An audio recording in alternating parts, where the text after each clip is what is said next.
صلی اللہ علیہ وآلہ وسلم پر وحی کا ابتدائی دور اچھے سچے پاکیزہ خوابوں سے شروع ہوا۔ آپ خواب میں جو کچھ دیکھتے وہ صبح کی روشنی کی طرح صحیح اور سچا ثابت ہوتا۔ پھر من جانب قدرت آپ تنہائی پسند ہو گئے اور آپ نے غار حرا میں خلوت نشینی اختیار فرمائی اور کئی دن اور رات وہاں مسلسل عبادت اور یاد الہی و ذکر میں مشغول رہنے لگے۔ جب تک گھر آنے کو دل نہ چاہتا توشہ ہمراہ لیے ہوئے وہاں رہتے۔ توشہ ختم ہونے پر ہی اہلیہ محترمہ حضرت خدیجہ رضی اللہ تعالی عنہا کے پاس تشریف لاتے اور کچھ توشہ ہمراہ لے کر پھر وہاں جا کر خلوت گزین ہو جاتے۔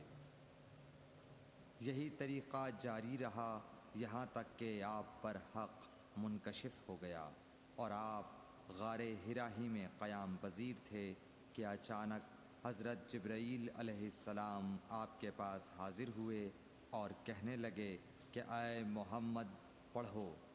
آپ فرماتے ہیں کہ میں نے کہا کہ میں پڑھنا نہیں جانتا۔ آپ صلی اللہ علیہ وسلم فرماتے ہیں کہ فرشتے نے مجھے پکڑ کر اتنے زور سے بھینچا کہ میری طاقت جواب دے گئی۔ پھر مجھے چھوڑ کر کہا پڑھو۔ میں نے پھر وہی جواب دیا کہ میں پڑھا ہوا نہیں ہوں۔ اس فرشتے نے مجھ کو نہایت ہی زور سے بھینچا کہ مجھ کو سخت تکلیف محسوس ہوئی۔ پھر اس نے کہا کہ پڑھ۔ میں نے کہا میں پڑھا ہوا نہیں ہوں۔ فرشتے نے تیسری بار مجھ کو پکڑا اور تیسری مرتبہ پھر مجھ کو بھینچا۔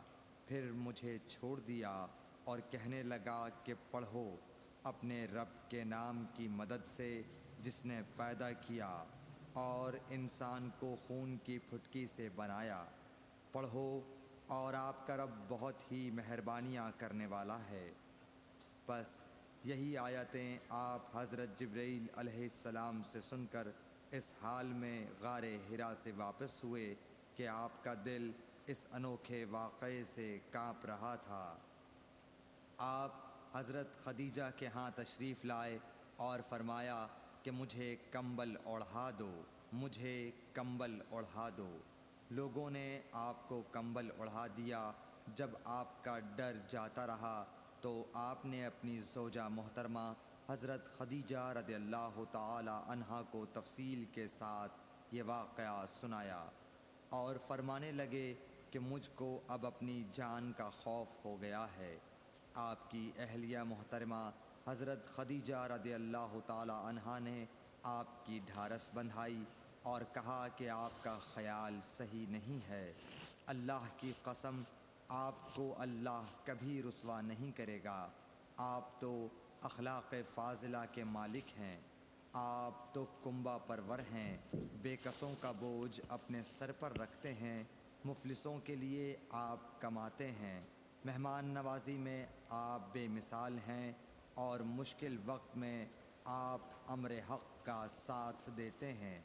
ایسے اوصاف حسنہ والا انسان یوں بے وقت ذلت و خواری کی موت نہیں پا سکتا۔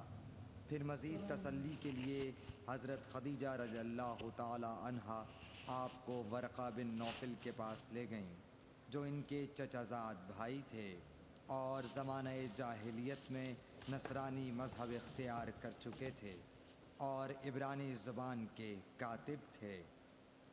چنانچہ انجیل کو بھی حسب منشائے خداوندی عبرانی زبان میں لکھا کرتے تھے۔ انجیل سریانی زبان میں نازل ہوئی تھی، پھر اس کا ترجمہ عبرانی زبان میں ہوا۔ ورقہ اسی کو لکھتے تھے۔ وہ بہت بوڑھے ہو گئے تھے، یہاں تک کہ ان کی بینائی بھی رخصت ہو چکی تھی۔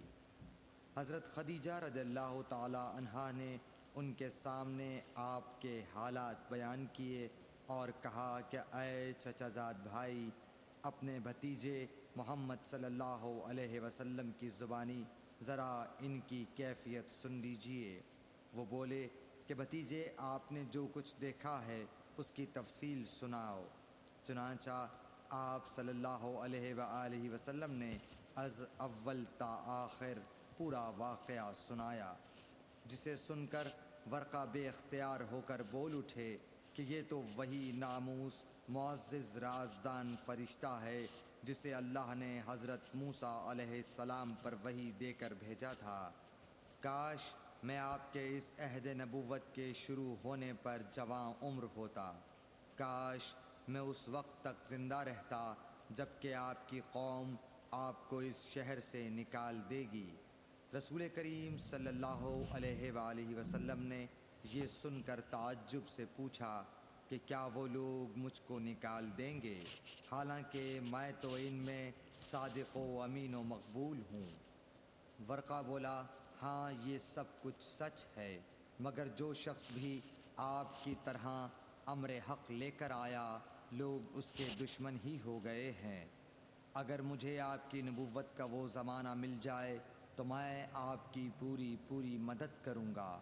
مگر ورقہ کچھ دنوں کے بعد انتقال کر گئے، پھر کچھ عرصے تک وحی کی آمد موقوف رہی۔ صحیح بخاری حدیث نمبر 3۔